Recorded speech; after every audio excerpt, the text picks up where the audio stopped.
আসসালামু আলাইকুম viewers, welcome back to our channel. আজকে আমি মেটে আলু দিয়ে শোল মাছের একটি কারি রান্না করব।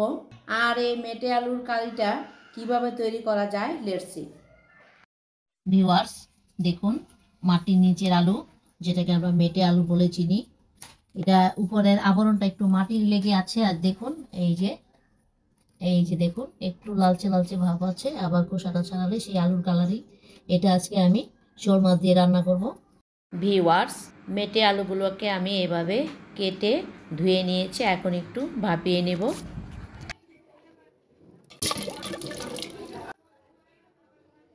বেশিক্ষণ সিদ্ধ করা যাবে না, জাস্ট একটু পিচ্ছিল পানিটা যাওয়ার জন্য আমি 4-5 মিনিট রাখবো। আজকের মেটে আলুটা রান্না করার জন্য আমি এখানে শোল মাছ নিয়েছি। আর শোল মাছটাকে আমি কেটে ভালো করে ধুয়ে পানিটা ঝরিয়ে নিয়েছি। এই মাছটাকে প্রথম কষিয়ে নেব। চুলায় একটা প্যান বসিয়ে গরম করে নিয়েছি, দিয়ে দিলাম তেল।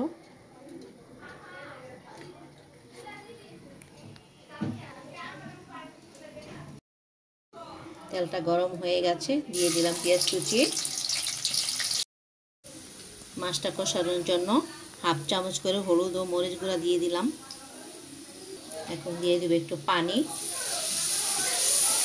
দিয়ে দিব স্বাদ মতো লবণ। মশলাটা কষানো হয়ে গেছে, এখন মাছগুলো দিয়ে দিব।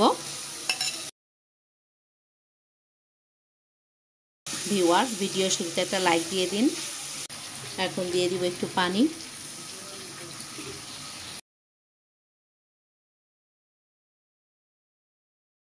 দিয়ে দিব 1/2 চা চামচ জিরা গুঁড়া।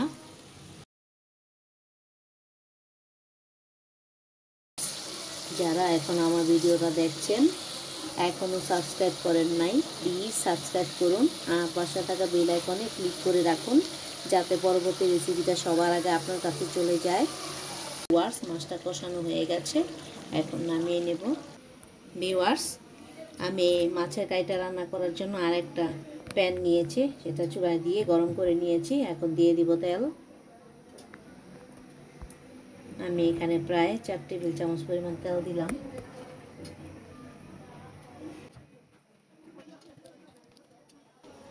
এখন দিয়ে দিব পেঁয়াজ কুচি 2টি।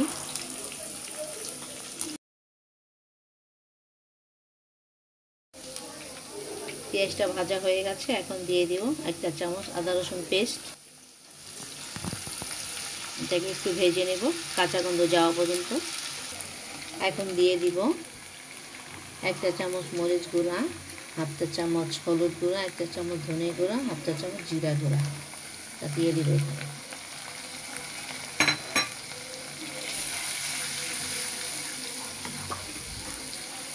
দিয়ে দিব একটু পানি,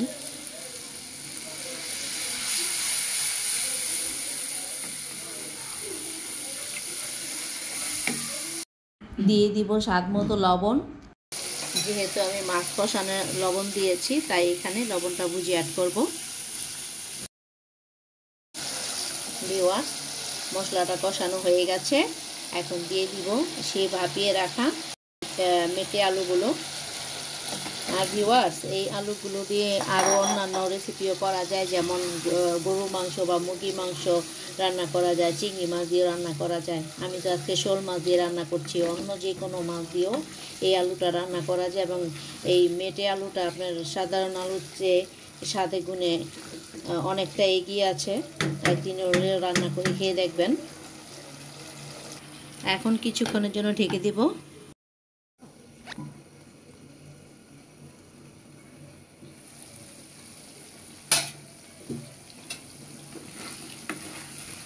ভিউয়ার্স, আমি আরেকটু কষিয়ে নেব, তাই দিয়ে দিলাম একটু পানি। এখন কিছুক্ষণের জন্য ঢেকে দিব। ভিউয়ার্স, আলুটা আমার সিদ্ধ হয়ে গেছে কষানোর সাথে সাথে। এখন দিয়ে দিব পানি।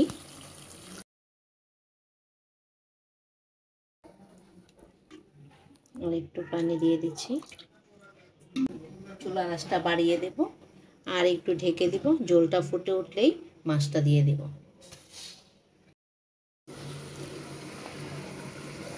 ভিউয়ার্স, ঝোলটা ফুটে উঠেছে।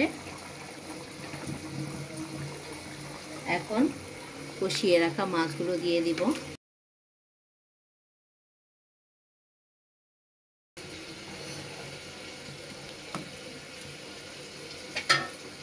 যেহেতু মাছটা আমার কষানো হয়ে গেছে,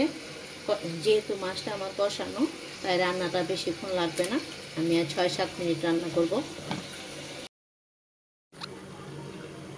ফিরে এলাম 8 মিনিট পর। এখন একটু লবণ দেখিয়ে নেওয়ার পালা। একেবারে পারফেক্ট। এখন দিয়ে দেব ধনেপাতা।